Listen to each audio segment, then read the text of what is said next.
ಸಂಕಲ್ಪ ಮಹಿಳಾ ಮಹಾವಿದ್ಯಾಲಯದ BA ಅಂತಿಮ ವರ್ಷದ ಎಲ್ಲ ವಿದ್ಯಾರ್ಥಿನಿಯರಿಗೆ ಇತಿಹಾಸ ವಿಭಾಗದ ಆನ್ಲೈನ್ ತರಗತಿಗೆ ಆತ್ಮೀಯವಾದಂಥ ಸ್ವಾಗತ. ವಿದ್ಯಾರ್ಥಿಗಳೇ, ಈ ಹಿಂದಿನ ತರಗತಿಗಳಲ್ಲಿ ನಾವು ಬಂಗಾಳದ ಗವರ್ನರ್ ಆದಂಥ, ಭಾರತದಲ್ಲಿ ಬ್ರಿಟಿಷ್ ಸಾಮ್ರಾಜ್ಯದ ನಿರ್ಮಾಪಕನಾದಂಥ ರಾಬರ್ಟ್ ಕ್ಲೈವ್ನ ಸಾಧನೆಗಳ ಬಗ್ಗೆ ಚರ್ಚೆ ಮಾಡ್ತಾ ಇದ್ವಿ. ಆ ಸಾಧನೆಗಳನ್ನು ಇತಿಹಾಸಕಾರರು ಎರಡು ಪ್ರಕಾರಗಳಲ್ಲಿ ವಿಂಗಡಿಸಿದ್ದಾರೆ ಅನ್ನೋದ್ರ ಬಗ್ಗೆ ನಾವು ಚರ್ಚೆ ಮಾಡ್ತಾ ಇದ್ವಿ. ಮಿಲಿಟರಿ ಸಾಧನೆಗಳು ಮತ್ತು ಆಡಳಿತಾತ್ಮಕ ಸಾಧನೆಗಳು.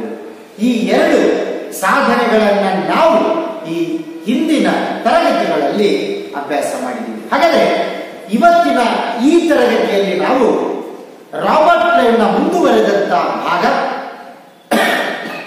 ಮುಂದಿನ ವಿಚಾರದ ಬಗ್ಗೆ ನಾವು ಈ ದಿನದ ತರಗತಿಯಲ್ಲಿ ಚರ್ಚೆ ಮಾಡೋಣ.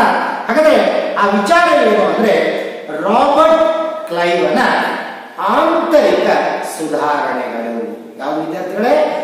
ರಾಬರ್ಟ್ ಕ್ಲೈವ್ನ ಆಂತರಿಕ ಸುಧಾರಣೆಗಳು.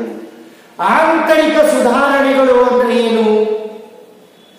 ಕಂಪನಿಯಲ್ಲಿದ್ದಂತ ನೌಕರರ, ಸೈನಿಕ ವರ್ಗದ ಸ್ಥಿತಿಗತಿಯನ್ನ ಸುಧಾರಿಸುವ ಸಲುವಾಗಿ ಒಂದು ಕಟ್ಟುನಿಟ್ಟಿನ ಕ್ರಮಗಳನ್ನ ಜಾರಿಗೆ ತರುವಂತಹ ಕೆಲಸವನ್ನ ರಾಬರ್ಟ್ ಕ್ಲೈವ್ ಮಾಡ್ತಾ ಹೋದ. ಇದರ ಉದ್ದೇಶ ಭಾರತದಲ್ಲಿ ಸ್ಥಾಪಿತವಾದಂತಹ ಬ್ರಿಟಿಷ್ ಸಾಮ್ರಾಜ್ಯವನ್ನ ಅತ್ಯಂತ ದಕ್ಷವಾಗಿ ಉಳಿಸಬೇಕು, ದಕ್ಷವಾಗಿ ಅದರ ನಿರಂತರತೆಯನ್ನ ಕಾಪಾಡಬೇಕು ಅನ್ನೋ ಕಾರಣಕ್ಕಾಗಿ ಒಂದಷ್ಟು ಆಂತರಿಕವಾದಂತಹ ವಿಚಾರಗಳಿಗೆ, ಆಂತರಿಕವಾದ ಸುಧಾರಣೆಗಳಿಗೆ ರಾಬರ್ಟ್ ಕ್ಲೈವ್ ಮುಂದಾಗ್ತಾ ಇದ್ದಾನೆ. ಇದರ ಉದ್ದೇಶ ಆಗಲೇ ಹೇಳಿದಂತೆ ಕಂಪನಿಯ ನೌಕರರ ದಕ್ಷತೆಯನ್ನ ಹೆಚ್ಚಿಸುವುದು. ಯಾರ ದಕ್ಷತೆಯನ್ನ ವಿದ್ಯಾರ್ಥಿಗಳೇ? ಬ್ರಿಟಿಷ್ ಈಸ್ಟ್ ಇಂಡಿಯಾ ಕಂಪನಿಯ ನೌಕರರ ದಕ್ಷತೆಯನ್ನು ಹೆಚ್ಚಿಸುವ ಸಲುವಾಗಿ ಇಂಥ ಒಂದು ಕೆಲವು ಆಂತರಿಕ ಸುಧಾರಣೆಗಳನ್ನ ತರ್ತಾ ಇದ್ದಾನೆ. ಅಷ್ಟೇ ಅಲ್ಲದೆ ಕಂಪನಿಯ ನೌಕರರ ದಕ್ಷತೆಯನ್ನ ಹೆಚ್ಚಿಸುವುದರ ಜೊತೆಗೆ ಕಂಪನಿಯ ಗೌರವವನ್ನ, ಕಂಪನಿಯ ಘನತೆಯನ್ನ, ಕಂಪನಿಯ ಪ್ರತಿಷ್ಠೆಯನ್ನೂ ಕೂಡ ಹೆಚ್ಚಿಸಬೇಕು ಅನ್ನುವ ಉದ್ದೇಶಕ್ಕಾಗಿ ಕೆಲವಷ್ಟು ಆಂತರಿಕ ಸುಧಾರಣೆಗಳನ್ನು ಭಾರತದಲ್ಲಿ ಬ್ರಿಟಿಷ್ ಈಸ್ಟ್ ಇಂಡಿಯಾ ಕಂಪನಿಯಲ್ಲಿ ರಾಬರ್ಟ್ ಕ್ಲೈವ್ ಜಾರಿಗೆ ತರ್ತಾರೆ. ಹಾಗಾದ್ರೆ ಅವುಗಳನ್ನು ನಾವು ಒಂದೊಂದಾಗಿ ನೋಡ್ತಾ ಹೋಗೋಣ. ಅದರಲ್ಲಿ ಫಸ್ಟ್ ಪಾಯಿಂಟ್, ಕಂಪನಿಯ ನೌಕರರಲ್ಲಿ ತಾಂಡವಾಡ್ತಾ ಇದ್ದಂತ, ಹೆಚ್ಚಾಗಿ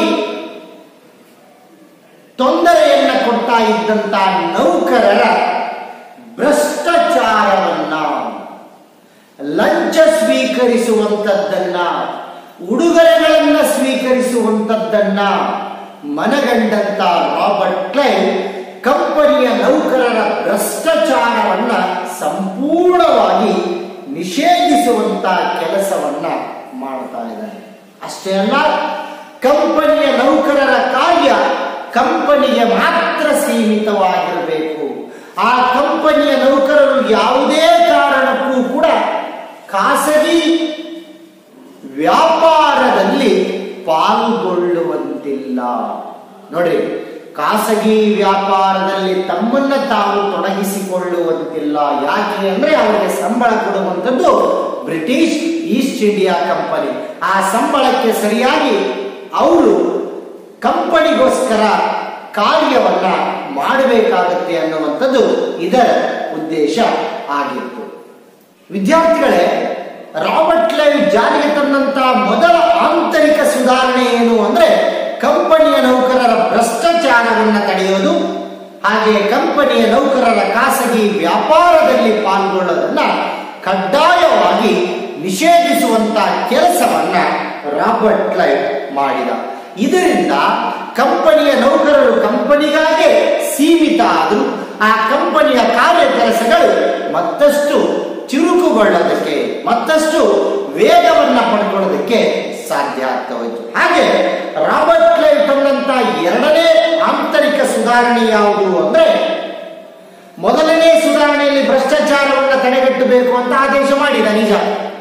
ಆದ್ರೆ ಯಾಕೆ ಆ ನೌಕರರು ಲಂಚವನ್ನ ಸ್ವೀಕರಿಸ್ತಾ ಇದ್ರು ಅಂದ್ರೆ ಆ ಕಂಪನಿಯ ನೌಕರರ ಸಂಬಳ ವೇತನ ಬಹಳಷ್ಟು ಕಡಿಮೆ ಆಗಿತ್ತು. ಇದನ್ನೂ ಕೂಡ ತಿಳಿದುಕೊಂಡಂತ ರಾಬರ್ಟ್ ಕ್ಲೈವ್ ಭ್ರಷ್ಟಾಚಾರವನ್ನ ತಡೆಗಟ್ಟಬೇಕು ಅಂದ್ರೆ ಆ ಕಂಪನಿಯ ನೌಕರರ ವೇತನವನ್ನ ಹೆಚ್ಚು ಮಾಡಬೇಕು ಅನ್ನೋ ಕಾರಣಕ್ಕಾಗಿಯೇ ತನ್ನ ಎರಡನೇ ಆಂತರಿಕ ಸುಧಾರಣೆಯಲ್ಲಿ ರಾಬರ್ಟ್ ಕ್ಲೈವ್ ಮಾಡಿದಂತ ಕ್ರಮ ಏನು ಅಂದ್ರೆ ಕಂಪನಿಯ ನೌಕರರ ವೇತನವನ್ನ ಹೆಚ್ಚಿಸ್ತಾ ಇದ್ದಾನೆ. ಯಾಕೆ ಹೆಚ್ಚಿಸಿದ ಅಂದ್ರೆ ಆ ದುಡ್ಡಿಗಾಗಿ ಅವರು ಮತ್ತೊಂದು ಕಾರ್ಯದಲ್ಲಿ ಏನಾಗಬಾರದು, ತೊಡಗಬಾರದು, ಮತ್ತೊಂದು ಕಾರ್ಯದಲ್ಲಿ ತಮ್ಮನ್ನು ತಾವು ತೊಡಗಿಸಿಕೊಳ್ಳಬಾರದು. ಅವ್ರು ಏನೇ ಕೆಲಸ ಮಾಡಿದ್ರು ಕೂಡ ಅದು ಸಂಪೂರ್ಣವಾಗಿ ಯಾರಿಗೋಸ್ಕರ ಆಗ್ಬೇಕು, ಕಂಪನಿಗೋಸ್ಕರ ಆಗಬೇಕು ಅನ್ನೋ ಕಾರಣಕ್ಕಾಗಿ ಅವರ ವೇತನವನ್ನ ಹೆಚ್ಚು ಮಾಡಿದ. ಇದರಿಂದ ಕಂಪನಿಯ ನೌಕರರು ಸಂತೋಷದಿಂದ ಲಂಚಗಳನ್ನು ಸ್ವೀಕರಿಸದೆ ಖಾಸಗಿ ವ್ಯಾಪಾರಗಳಲ್ಲಿ ತಮ್ಮನ್ನು ತಾವು ತೊಡಗಿಸಿಕೊಳ್ಳದೆ ಸಂಪೂರ್ಣವಾಗಿ ತಮ್ಮ ಕಾರ್ಯವನ್ನ ಯಾವುದಕ್ಕಾಗಿ ಮೀಸಲಿಟ್ಟರು ಅಂದ್ರೆ ಕಂಪನಿಯ ಏಳಿಗೆಗಾಗಿ, ಕಂಪನಿಯ ಉದ್ಧಾರಕ್ಕಾಗಿ ಅವರು ಕೆಲಸವನ್ನ ಮಾಡ್ತಾ ಹೋದರು. ಇದು ರಾಬರ್ಟ್ ಕ್ಲೈವ್ನ ಎರಡನೇ ಆಂತರಿಕ ಸುಧಾರಣೆ ಅಂತ ಹೇಳಬಹುದು. ಹಾಗೆ ಮತ್ತೊಂದು ಪ್ರಮುಖವಾದಂತಹ ಸುಧಾರಣೆಯನ್ನ ರಾಬರ್ಟ್ ಕ್ಲೈವ್ ಜಾರಿಗೆ ತರ್ತಾ ಇದ್ದಾನೆ. ಅದು ಯಾವುದು ಅಂದ್ರೆ ಈ ಕಂಪನಿಯ ನೌಕರರು ದಸ್ತಕಗಳನ್ನ ಅನೇಕ ರೀತಿಯ ಲಾಭಕ್ಕಾಗಿ ಬೇರೆ ಬೇರೆಯವರಿಗೆ ಮಾರಾಟ ಮಾಡ್ತಾ ಇದ್ರು. ದಸ್ತಕಗಳು ಅಂದ್ರೆ ಏನು ಅಂತ ತಮಗೆಲ್ಲರಿಗೂ ಕೂಡ ಗೊತ್ತು. ವ್ಯಾಪಾರ ರಿಯಾಯಿತಿ ಕೊಡುವಂತ ಪಾಸ್ಗಳು, ಅವನ್ನ ನಾವು ದಸ್ತಕಗಳು ಅಂತ ಕರೀತಾ ಇದ್ವಿ. ಆ ದಸ್ತಕಗಳು ಯಾರಿಗಾಗಿತ್ತು? ಕೇವಲ ಬ್ರಿಟಿಷ್ ವ್ಯಾಪಾರಸ್ಥರಿಗೆ ಮಾತ್ರ ಆ ದಸ್ತಕಗಳ ಬಳಕೆ ಮಾಡುವಂತ ಅವಕಾಶ ಇತ್ತು. ಆದರೆ ಕಂಪನಿಯ ನೌಕರರು ಅಧಿಕ ಲಾಭದ ಆಸೆಗಾಗಿ ಆ ದಸ್ತಕಗಳನ್ನ ಭಾರತೀಯ ವ್ಯಾಪಾರಸ್ಥರಿಗೂ ಕೂಡ ಮಾರಾಟವನ್ನ ಮಾಡ್ತಾ ಇದ್ರು. ಇದನ್ನ ಮನಗಂಡಂತ ರಾಬರ್ಟ್ ಕ್ಲೈವ್ ಈ ದಸ್ತಕಗಳನ್ನ ಲಾಭಕ್ಕಾಗಿ ಕಂಪನಿಯ ನೌಕರರು ಮಾರಾಟ ಮಾಡೋದನ್ನ ತಿಳಿದಂತ ರಾಬರ್ಟ್ ಕ್ಲೈವ್ ಈ ದಸ್ತಕಗಳ ಬಳಕೆಯಲ್ಲಿ ಕಟ್ಟುನಿಟ್ಟಿನ ಕ್ರಮಗಳನ್ನ ಜಾರಿಗೆ ತರ್ತಾ ಇದ್ದಾರೆ. ಯಾವ ದಸ್ತಕಗಳು ಯಾರಿಗೆ ಸೇರಬೇಕು ಅದು ಅವರಿಗೆ ಮಾತ್ರ ಸೇರಬೇಕು. ಲಾಭದ ಆಸೆಗಾಗಿ ಮತ್ತೊಬ್ಬರಿಗೆ ಮಾರಾಟ ಮಾಡುವುದನ್ನ ಯಾರು ನಿಷೇಧ ಮಾಡಿದ ವಿದ್ಯಾರ್ಥಿಗಳೇ? ರಾಬರ್ಟ್ ಕ್ಲೈವ್ ನಿಷೇಧಿಸ್ತಾ ಇದ್ದಾನೆ. ಯಾವುದನ್ನ? ದಸ್ತಕಗಳ ಮಾರಾಟವನ್ನ ನಿಷೇಧ ಮಾಡ್ತಾ ಇದ್ದಾನೆ. ಇದು ಆತ ಕೈಗೊಂಡಂತ ಮತ್ತೊಂದು ಆಂತರಿಕ ಸುಧಾರಣೆ. ಹಾಗೆ ರಾಬರ್ಟ್ ಕ್ಲೈವ್ ಕೈಗೊಂಡಂತ ಮುಂದಿನ ಸುಧಾರಣೆ ಏನು ಅಂದ್ರೆ ಭಾರತದಲ್ಲಿ ವ್ಯಾಪಾರವನ್ನು ಮಾಡ್ತಾ ಇದ್ದಂತ ಎಲ್ಲ ಬ್ರಿಟಿಷ್ ವರ್ತಕರ ಪರವಾಗಿ ಒಂದು ಸಂಘವನ್ನ ಸ್ಥಾಪನೆ ಮಾಡಬೇಕು ಅನ್ನುವಂತ ಆಲೋಚನೆ ರಾಬರ್ಟ್ ಕ್ಲೈವ್ಗೆ ಬಂತು. ಏಕಾಂಗಿಯಾಗಿ ವರ್ತಕರು ಯಾವುದಾದ್ರೂ ಒಂದು ವಿಚಾರದ ಬಗ್ಗೆ ಹೋರಾಟವನ್ನ ಮಾಡೋದಕ್ಕೆ ಸಾಧ್ಯ ಇಲ್ಲ ಅಂತೇಳಿ ಅವರೇ ಆದಂತ ಒಂದು ಸಂಘವನ್ನ ರಚಿಸಬೇಕು ಅಂತ ತಿಳಿದುಕೊಂಡಂತ ರಾಬರ್ಟ್ ಕ್ಲೈವ್ 1765ರಲ್ಲಿ, ನಾನು ಮತ್ತೊಮ್ಮೆ ಹೇಳ್ತಾ ಇದ್ದೀನಿ, 1765ರಲ್ಲಿ ರಾಬರ್ಟ್ ಕ್ಲೈವ್ ಒಂದು ವಾಣಿಜ್ಯ ಸಂಘವನ್ನ ಸ್ಥಾಪಿಸ್ತಾ ಇದ್ದಾನೆ. ಬ್ರಿಟಿಷ್ ವರ್ತಕರ ವಾಣಿಜ್ಯ ಸಂಘವನ್ನ ಸ್ಥಾಪಿಸಿದ. ಅಷ್ಟೇ ಅಲ್ಲ, ಆ ಸಂಘದಿಂದ ಬರುವಂತಹ ಲಾಭದ ಅಂಶವನ್ನ, ಆ ಸಂಘದಿಂದ ಬರುವಂತಹ ವಾರ್ಷಿಕ ಲಾಭದ ಅಂಶವನ್ನ, ಆ ಹಣವನ್ನ ಆತ ಕಂಪನಿಯ ನೌಕರರಿಗೆ ಮತ್ತು ಸೈನಿಕರಿಗೆ ಹಂಚಿಕೆ ಮಾಡ್ತಾ ಇದ್ದ.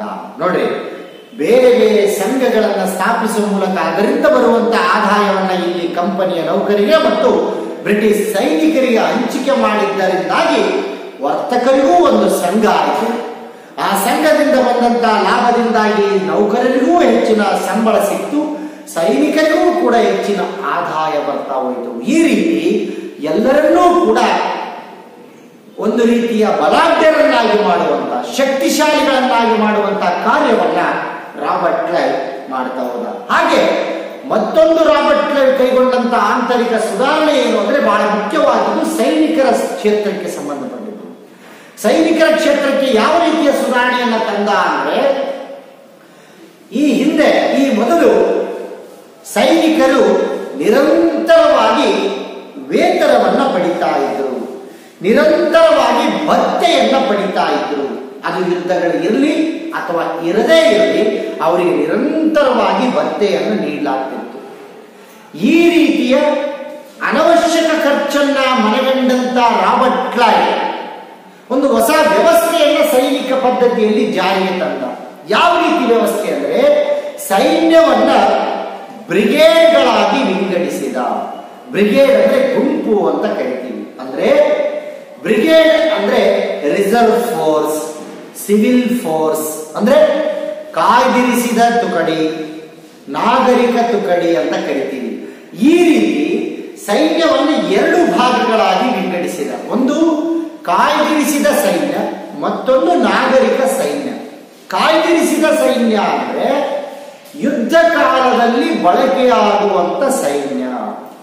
ನಾಗರಿಕ ಸೈನ್ಯ ಅಂದ್ರೆ ನಿರಂತರವಾಗಿ ನಾಗರಿಕರ ರಕ್ಷಣೆ ಮಾಡುವಂತ ಸೈನ್ಯ. ಈ ರೀತಿ ಸೈನ್ಯವನ್ನ ಎರಡು ಭಾಗಗಳಾಗಿ ವಿಂಗಡಿಸಿ, ಈ ಕಾಯ್ದಿರಿಸಿದ ಸೈನ್ಯಕ್ಕೆ, ಯುದ್ಧದ ಸೈನ್ಯಕ್ಕೆ ಏನ್ ಮಾಡ್ತಾ ಹೋದ, ಯುದ್ಧ ಕಾಲದಲ್ಲಿ ಮಾತ್ರ ಭತ್ಯೆಯನ್ನು ನೀಡಿದ, ವೇತನವನ್ನು ನೀಡಿದ. ಯುದ್ಧಗಳಿಲ್ಲದ ಸಮಯದಲ್ಲಿ ಅವರಿಗೆ ವೇತನವನ್ನ ಸಂಪೂರ್ಣವಾಗಿ ರಾಬರ್ಟ್ ಕ್ಲೈವ್ ಏನ್ ಮಾಡಿದ, ನಿಲ್ಲಿಸಿದ.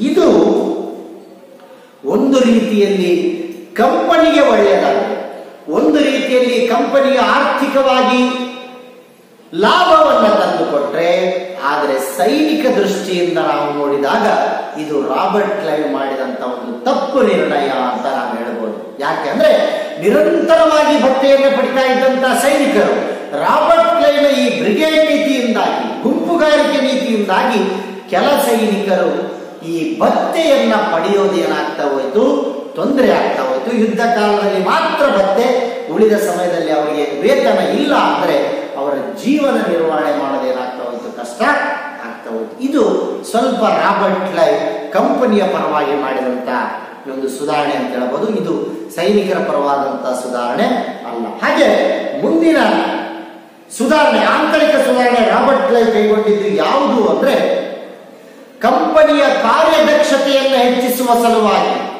ಕಂಪನಿಯ ಕಾರ್ಯದಕ್ಷತೆಯನ್ನು ಹೆಚ್ಚಿಸುವ ಸಲುವಾಗಿ ತನ್ನ ಕಂಪನಿಯಲ್ಲಿದ್ದಂತ ಹಿರಿಯ ವಯಸ್ಸಿನ ನೌಕರರನ್ನ ಮದ್ರಾಸಿಗೆ ಕಳುಹಿಸಿ ಅಲ್ಲಿ ಇದ್ದಂತ ಹಿರಿಯ ಅಧಿಕಾರಿಗಳನ್ನ ಬಂಗಾಳಕ್ಕೆ ಕರೆಸಿಕೊಂಡು ಅವರಿಂದ ಕಂಪನಿಯ ಕಾರ್ಯದಕ್ಷತೆಯನ್ನು ಮತ್ತಷ್ಟು ಹೆಚ್ಚು ಮಾಡ್ತಾ ಹೋದ.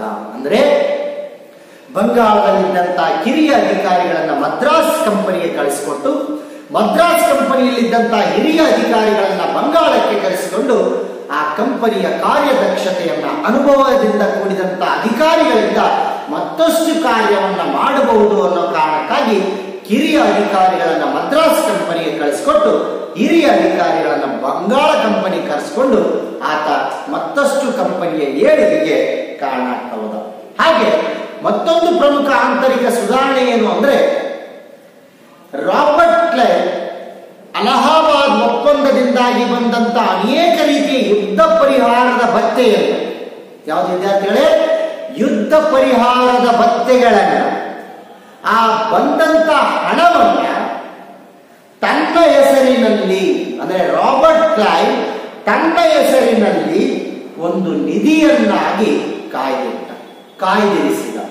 ಯುದ್ಧ ಪರಿಹಾರವಾಗಿ ಬಂದಂತ ಒಟ್ಟು ಹಣವನ್ನ ರಾಬರ್ಟ್ ಕ್ಲೈವ್ ತನ್ನ ಹೆಸರಿನಲ್ಲಿ ಕಾಯ್ದಿರಿಸಿದ ನಿಧಿಯನ್ನಾಗಿ ತೆಗೆದಿಟ್ಟು ವ್ಯಾಪಾರದಲ್ಲಿ ತೊಡಗಿಸಿ, ಆ ಹಣವನ್ನ ವ್ಯಾಪಾರದಲ್ಲಿ ತೊಡಗಿಸಿ ಅದರಿಂದ ಬಂದಂತ ಲಾಭವನ್ನ, ಆ ವ್ಯಾಪಾರದಿಂದ ಬಂದಂತ ಲಾಭವನ್ನ ನೌಕರರಿಗೆ, ಕಂಪನಿಯ ನೌಕರರಿಗೆ ನಿವೃತ್ತಿ ವೇತನವನ್ನಾಗಿ ಕೊಡೋದಕ್ಕೆ ಬಳಸಿಕೊಳ್ತಾ ಇದ್ದಾನೆ. ಅಂದ್ರೆ ತನ್ನ ಕಂಪನಿಯ ನೌಕರರಿಗೆ ಯಾವುದನ್ನ ಪರಿಚಯ ಮಾಡಿಕೊಟ್ಟ, ನಿವೃತ್ತಿ ವೇತನವನ್ನೂ ಕೂಡ ಕೊಡೋದಕ್ಕೆ ಮುಂದಾಗ್ತಾ ಹೋದ. ಇದು ಕಂಪನಿಯ ನೌಕರರ ಕಾರ್ಯದಕ್ಷತೆಯನ್ನ ಮತ್ತಷ್ಟು ಏನ್ ಮಾಡ್ತಾ ಹೋಯ್ತು, ಹೆಚ್ಚು ಮಾಡ್ತಾ ಹೋಯ್ತು. ಹಾಗೆ ವಿದ್ಯಾರ್ಥಿಗಳೇ, ರಾಬರ್ಟ್ ಕ್ಲೈವ್ ಕೈಗೊಂಡಂತ ಮುಂದಿನ ಕ್ರಮ ಯಾವುದು ಅಂದ್ರೆ, ಅಂಚೆ ಇಲಾಖೆಯಲ್ಲಿ ಒಂದಷ್ಟು ಸುಧಾರಣೆಗಳನ್ನ ಜಾರಿಗೆ ತಂದ.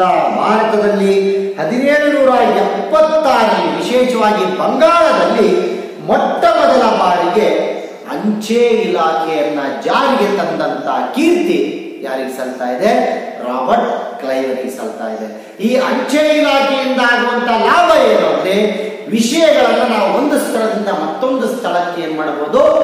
ತಿಳಿಸಬಹುದು. ಇವತ್ತಿನ ಕಾಲದಲ್ಲಿ ಬೇಕಾದಷ್ಟು ಮೊಬೈಲ್ಗಳು, ಬೇಕಾದಷ್ಟು ಇಂಟರ್ನೆಟ್ ಫೆಸಿಲಿಟಿ ಇರುವಂತಹ ಸಮಯದಲ್ಲಿ ನಾವು ಸಂದೇಶಗಳನ್ನು ಕ್ಷಣಾರ್ಧದಲ್ಲಿ ಮತ್ತೊಂದು ಸ್ಥಳಕ್ಕೆ ತಿಳಿಸಬಹುದು. ಆದ್ರೆ ಅವತ್ತಿನ ಕಾಲದಲ್ಲಿ ನಮಗೆ ಇದ್ದಿದ್ದು ಒಂದೇ ಒಂದು ಸಾಧನ, ಅದು ಅಂಚೆ ಸಾಧನ. ಆ ಅಂಚೆ ಇಲಾಖೆಯನ್ನ ಮೊಟ್ಟ ಮೊದಲ ಬಾರಿಗೆ ಬಂಗಾಳದಲ್ಲಿ 1776ರಲ್ಲಿ ರಾಬರ್ಟ್ ಕ್ಲೈವ್ ಪರಿಚಯಿಸಿದ. ಹಾಗೆ ರಾಬರ್ಟ್ ಕ್ಲೈವ್ ಕೈಗೊಂಡ ಮತ್ತೊಂದು ಪ್ರಮುಖ ಆಂತರಿಕ ಸುಧಾರಣೆ ಏನು ಅಂದ್ರೆ, ಹೊಸ ಮಿಲಿಟರಿ ಅಧಿಕಾರಿಗಳನ್ನ ನೇಮಿಸಿಕೊಂಡ. ದಕ್ಷವಾದಂತ, ಬಲಿಷ್ಠರಾದಂತ, ಚಾಣಾಕ್ಷತನದಿಂದ ಕೂಡಿದಂತ ಮಿಲಿಟರಿ ಅಧಿಕಾರಿಗಳನ್ನು ನೇಮಿಸಿಕೊಳ್ಳುವ ಮೂಲಕ ಬ್ರಿಟಿಷ್ ಸೈನ್ಯವನ್ನ ಮತ್ತಷ್ಟು ಬಲಿಷ್ಠಗೊಳಿಸುವಂತಹ ಕೆಲಸವನ್ನ ಯಾರು ಮಾಡ್ತಾ ಹೋದ್ರು ವಿದ್ಯಾರ್ಥಿಗಳೇ? ರಾಬರ್ಟ್ ಕ್ಲೈವ್ ಮಾಡ್ತಾ ಹೋದ. ಹೀಗೆ ಇಂಥ ಅನೇಕ ಸುಧಾರಣೆಗಳನ್ನ, ಆಂತರಿಕ ಸುಧಾರಣೆಗಳನ್ನ ಕೈಗೊಳ್ಳುವ ಮೂಲಕ ರಾಬರ್ಟ್ ಕ್ಲೈವ್ ಕಂಪನಿಯ ಪ್ರತಿಷ್ಠೆಯನ್ನ ಹೆಚ್ಚಿಸುವುದರ ಜೊತೆಗೆ ನೌಕರರ ಒಂದು ಹಿತವನ್ನ ಕಾಪಾಡುವುದರ ಜೊತೆಗೆ ಸೈನ್ಯವನ್ನ ಬಲಿಷ್ಠಗೊಳಿಸುವುದರ ಜೊತೆಗೆ ಭಾರತದಲ್ಲಿ ಬ್ರಿಟಿಷ್ ಸಾಮ್ರಾಜ್ಯಕ್ಕೆ ಭದ್ರ ಬುನಾದಿಯನ್ನ ಹಾಕಿಕೊಟ್ಟಂತ ಕೀರ್ತಿ ರಾಬರ್ಟ್ ಕ್ಲೈವ್ಗೆ ಸಲ್ತಾ ಇದೆ. ನೋಡಿ, ಆತ ಕೈಗೊಂಡಂತ ಎಲ್ಲ ಆಂತರಿಕ ಕ್ರಮಗಳು, ಆಂತರಿಕ ಅಂತ ಕರಿತೀವಿ. ಯಾಕಂದ್ರೆ ಮೊದಲು ಕಂಪನಿಯ ಒಳಗಿದ್ದಂತ ಸಮಸ್ಯೆಗಳನ್ನ ಗಟ್ಟಿಗೊಳಿಸುವಂತಹ ಕೆಲಸವನ್ನ ಮಾಡಿದ. ಆನಂತರ ಆ ಕಂಪನಿಯ ಏಳಿಗೆ ಸಹಜವಾಗಿ ಏನಾಗ್ತಾ ಹೋಯ್ತು? ಮುಂದುವರಿತಾ ಹೋಯ್ತು. ಆ ರೀತಿಯ ಕಾರ್ಯವನ್ನ ರಾಬರ್ಟ್ ಕ್ಲೈವ್ ಅತ್ಯಂತ ಜಾಣತನದಿಂದ ಸೂಕ್ಷ್ಮವಾಗಿ ಈ ಆಂತರಿಕ ಕ್ರಮಗಳನ್ನು ಕೈಗೊಂಡ. ಭ್ರಷ್ಟಾಚಾರವನ್ನ ತಡೆಗಟ್ಟಿದ. ಅದಕ್ಕೆ ಪ್ರತಿಯಾಗಿ ನೌಕರರ ವೇತನ ಜಾಸ್ತಿ ಮಾಡಿದ. ಹಾಗೆ ನಾವು ದಸ್ತಕ್ಗಳ ಮಾರಾಟವನ್ನ ನಿಷೇಧ ಮಾಡ್ತಾ ಹೋದ. ಹಾಗೆ ತನ್ನದೇ ಆದಂತಹ ಒಂದು ವಾಣಿಜ್ಯ ಸಂಘವನ್ನ ಸ್ಥಾಪನೆ ಮಾಡಿ ಅದರಿಂದ ಬಂದಂತಹ ಲಾಭವನ್ನ, ಕಂಪನಿಯ ನೌಕರರ ವೇತನವನ್ನ ಹೆಚ್ಚು ಮಾಡೋದಕ್ಕೆ ಪ್ರಯತ್ನ ಪಟ್ಟ. ಹಾಗೆ ಯುದ್ಧ ಕಾಲದಲ್ಲಿ ಮಾತ್ರ ಭತ್ಯೆಯನ್ನು ನೀಡಿ ಉಳಿದ ಕಾಲದಲ್ಲಿ ಭತ್ಯೆಯನ್ನು ನೀಡುವುದನ್ನು ನಿಲ್ಲಿಸಿ ಕಂಪನಿಗೆ ಆರ್ಥಿಕವಾಗಿ ಲಾಭವನ್ನು ತಂದುಕೊಟ್ಟ. ಹಾಗೆ ನೌಕರರ ಕಿರಿಯ ವಯಸ್ಸಿನ ನೌಕರನ ಮದ್ರಾಸ್ ಕಂಪನಿಗೆ ಕಳಿಸಿಕೊಟ್ಟು ಅಲ್ಲಿಯ ಹಿರಿಯ ಅನುಭವಸ್ಥ ಅಧಿಕಾರಿಗಳನ್ನ ಬಂಗಾಳಕ್ಕೆ ಕರೆಸಿಕೊಂಡು ಮತ್ತಷ್ಟು ಕಾರ್ಯವನ್ನ ಚುರುಕುಗೊಳಿಸಿದ. ಹಾಗೆ ಯುದ್ಧ ಪರಿಹಾರವಾಗಿ ಬಂದಂತ ಒಟ್ಟು ಹಣವನ್ನ ತನ್ನದೇ ಹೆಸರಿನಲ್ಲಿ ಒಂದು ಕಾಯ್ದಿರಿಸಿದ ನಿಧಿಯನ್ನಾಗಿಟ್ಟು ಅದನ್ನು ವ್ಯಾಪಾರದಲ್ಲಿ ತೊಡಗಿಸಿ ಬಂದಂತ ಲಾಭವನ್ನ ಕಂಪನಿಯ ನೌಕರರಿಗೆ ವಿಶ್ರಾಂತಿ ವೇತನವನ್ನಾಗಿ ನೀಡ್ತಾ ಹೋದ. ಹಾಗೆ 1776ರಲ್ಲಿ ಮೊಟ್ಟ ಮೊದಲ ಬಾರಿಗೆ ಬಂಗಾಳದಲ್ಲಿ ಅಂಚೆ ಇಲಾಖೆಯನ್ನು ಕೂಡ ಸ್ಥಾಪನೆ ಮಾಡ್ತಾ ಹೋದ. ಹಾಗೆ ದಕ್ಷವಾದಂತಹ ಹೊಸ ಮಿಲಿಟರಿ ಅಧಿಕಾರಿಗಳನ್ನು ನೇಮಿಸಿಕೊಳ್ಳುವ ಮೂಲಕ ಕಂಪನಿಯ ಸೈನಿಕ ಶಕ್ತಿಯನ್ನೂ ಕೂಡ ಹೆಚ್ಚಿಸ್ತಾ ಹೋದ. ಹೀಗೆ ಈ ಎಲ್ಲ ಆಂತರಿಕ ಸುಧಾರಣೆಗಳ ಮೂಲಕ ಭಾರತದಲ್ಲಿ ಕಂಪನಿಯನ್ನ ಮತ್ತಷ್ಟು, ಬ್ರಿಟಿಷ್ ಈಸ್ಟ್ ಇಂಡಿಯಾ ಕಂಪನಿಯನ್ನ ಮತ್ತಷ್ಟು ಗಟ್ಟಿಗೊಳಿಸುವಂತಹ ಕೆಲಸವನ್ನ ಯಾರು ಮಾಡ್ತಾ ಹೋದ್ರು ವಿದ್ಯಾರ್ಥಿಗಳೇ? ರಾಬರ್ಟ್ ಕ್ಲೈವ್ ಮಾಡ್ತಾ ಹೋದ. ಇದು ರಾಬರ್ಟ್ ಕ್ಲೈವ್ನ ಆಂತರಿಕ ಸುಧಾರಣೆಗಳು. ಇನ್ನು ರಾಬರ್ಟ್ ಕ್ಲೈವ್ಗೆ ಸಂಬಂಧಪಟ್ಟಂತಹ ಕೊನೆಯ ವಿಚಾರ ಏನು ಅಂದ್ರೆ, ಅದು ರಾಬರ್ಟ್ ಕ್ಲೈವ್ನ ವ್ಯಕ್ತಿತ್ವ ಮತ್ತು ಮರಣ. ಯಾವುದು ವಿದ್ಯಾರ್ಥಿಗಳೇ? ರಾಬರ್ಟ್ ಕ್ಲೈವ್ನ ವ್ಯಕ್ತಿತ್ವ ಮತ್ತು ಮರಣ. ಬಹುಶಃ ಭಾರತದಲ್ಲಿ ಬಂಗಾಳದ ಗವರ್ನರ್ ಆಗಿ ಬಂದಂತಹ ಅನೇಕ ಗವರ್ನರ್ಗಳಲ್ಲಿ ಅತ್ಯಂತ ಉನ್ನತ ಸ್ಥಾನವನ್ನ ಪಡೆದಿರುವಂತಹ ಗವರ್ನರ್ ಯಾರು ಅಂದ್ರೆ ಅದು ರಾಬರ್ಟ್ ಕ್ಲೈವ್ ಅಂತ ನಾವು ಹೇಳಬಹುದು. ಯಾಕಂದ್ರೆ ಭಾರತದಲ್ಲಿ ಬ್ರಿಟಿಷ್ ಸಾಮ್ರಾಜ್ಯ ಸ್ಥಾಪನೆಗೆ ಭದ್ರ ಬುನಾದಿಯನ್ನ ಹಾಕಿಕೊಟ್ಟಂತ ಗವರ್ನರ್ ಅಂದ್ರೆ ಅದು ರಾಬರ್ಟ್ ಕ್ಲೈವ್. ರಾಬರ್ಟ್ ಕ್ಲೈವ್ನ ಅನೇಕ ರೀತಿಯ ಸೈನಿಕ ಸಾಧನೆಗಳನ್ನ ಮೆಚ್ಚಿ, ಆಡಳಿತಾತ್ಮಕ ಸುಧಾರಣೆಗಳನ್ನ ಮೆಚ್ಚಿ, ಆಂತರಿಕ ಸುಧಾರಣೆಗಳನ್ನ ಮೆಚ್ಚಿದಂತ ಬ್ರಿಟಿಷ್ ಸರ್ಕಾರ ರಾಬರ್ಟ್ ಕ್ಲೈವ್ನ ಯೋಗ್ಯತೆಗೆ, ದಕ್ಷತೆಗೆ ಸರಿಯಾಗಿ ಆತನಿಗೆ ಲಾರ್ಡ್ ಅನ್ನುವಂತ ಬಿರುದನ್ನ ನೀಡಿದರು. ಲಾರ್ಡ್ ಅಂದ್ರೆ ಬ್ರಿಟನ್ನಿನಲ್ಲಿ ಒಂದು ಗೌರವವಾದಂತ ಪದ. ಆ ಲಾರ್ಡ್ ಅನ್ನುವಂತ ಬಿರುದನ್ನ ಬ್ರಿಟಿಷ್ ಕಂಪನಿಯಿಂದ, ಬ್ರಿಟಿಷ್ ಸರ್ಕಾರದಿಂದ ಪಡೆದಂತ ಗವರ್ನರ್ ಯಾರು ಅಂದ್ರೆ ಅದು ರಾಬರ್ಟ್ ಕ್ಲೈವ್. ಈತ ಒಬ್ಬ ಸೇನಾನಿ ಕೂಡ ಆಗಿದ್ದ, ಉತ್ತಮ ಆಡಳಿತಗಾರನೂ ಆಗಿದ್ದ, ಉತ್ತಮ ರಾಜನೀತಿಜ್ಞನೂ ಆಗಿದ್ದ, ನಾಗರಿಕ ಸೇವಾ ಅಸ್ಥಿಯನ್ನೂ ಹೊಂದಿದ್ದ. ಹಾಗೆ ಅನೇಕ ರೀತಿಯ ಬ್ರಿಟಿಷ್ ಸಾಮ್ರಾಜ್ಯದ ಇತಿಹಾಸದಲ್ಲಿ ಒಬ್ಬ ಧ್ರುವತಾರಿಯಾಗಿ ಮೆರಿತಾ ಇದ್ದಾನೆ ಅಂತೇಳಿ ಇತಿಹಾಸಕಾರರು ಹೇಳ್ತಾ ಇದ್ದಾರೆ. ಬಹುಶಃ ರಾಬರ್ಟ್ ಕ್ಲೈವ್ ಭಾರತಕ್ಕೆ ಆರಂಭದ ಕಾಲದಲ್ಲಿ ಬರದೇ ಹೋಗಿದ್ರೆ ಇತಿಹಾಸದಲ್ಲಿ, ಆಧುನಿಕ ಭಾರತ ಇತಿಹಾಸದಲ್ಲಿ ಬ್ರಿಟಿಷ್ ಸಾಮ್ರಾಜ್ಯ ಸ್ಥಾಪನೆ ಇಷ್ಟು ಬೇಗ ಆಗ್ತಾ ಇರಲಿಲ್ಲ. ಆ ಸ್ಥಾಪನೆಗೆ ಕಾರಣ ಆದಂತ ವ್ಯಕ್ತಿ ಯಾರು ಅಂದ್ರೆ ರಾಬರ್ಟ್ ಕ್ಲೈವ್ ಅಂತ ಹೇಳ್ಬೋದು. ಇಂಥ ಒಬ್ಬ ಸೇನಾನಿ, ಇಂಥ ಒಬ್ಬ ಶಕ್ತಿಶಾಲಿ, ಇಂಥ ಒಬ್ಬ ಮೇಧಾವಿ, ಆತನ ಮರಣ ಬಹಳಷ್ಟು ಜಿಗುಪ್ಸೆಯನ್ನು ಉಂಟು ಮಾಡುತ್ತೆ, ಬಹಳಷ್ಟು ಆಶ್ಚರ್ಯವನ್ನು ಉಂಟು ಮಾಡುತ್ತೆ. ಯಾಕೆ ಅಂದ್ರೆ ಇಂಥ ಒಬ್ಬ ಸೇನಾನಿ 1774 ನವೆಂಬರ್ 22ರಂದು 1774 ನವೆಂಬರ್ 22ರಂದು ತನ್ನನ್ನು ತಾನೇ ಇರಿದುಕೊಂಡು, ಚಾಕುವಿನಿಂದ ಇರಿದುಕೊಂಡು ಆತ್ಮಹತ್ಯೆ ಮಾಡಿಕೊಂಡ. ನೋಡ್ರಿ ಎಂಥ ವಿಪರ್ಯಾಸ ನೋಡ್ರಿ ವಿದ್ಯಾರ್ಥಿಗಳೇ.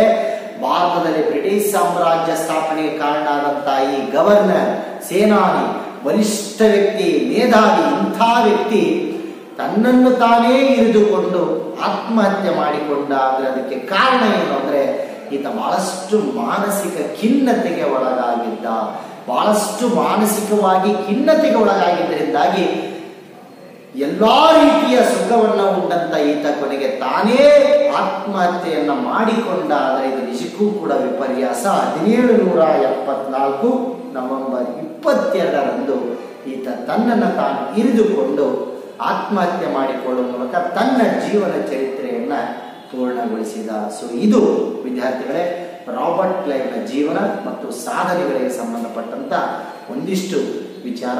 ಸೊ ಇದು ಇವತ್ತಿನ ಆನ್ಲೈನ್ ತರಗತಿಯಲ್ಲಿ ನಾವು ಅಭ್ಯಾಸ ಮಾಡಿದಂಥ ವಿಚಾರ, ರಾಬರ್ಟ್ ಕ್ಲೈವ್ಗೆ ಸಂಬಂಧಪಟ್ಟಂತ ವಿಚಾರ ಅಂತ ಹೇಳ್ತಾ ಇವತ್ತಿನ ಆನ್ಲೈನ್ ತರಗತಿಯನ್ನು ನಾನು ಮುಕ್ತಾಯಗೊಳಿಸ್ತಾ ಇದ್ದೀನಿ. ಧನ್ಯವಾದಗಳು.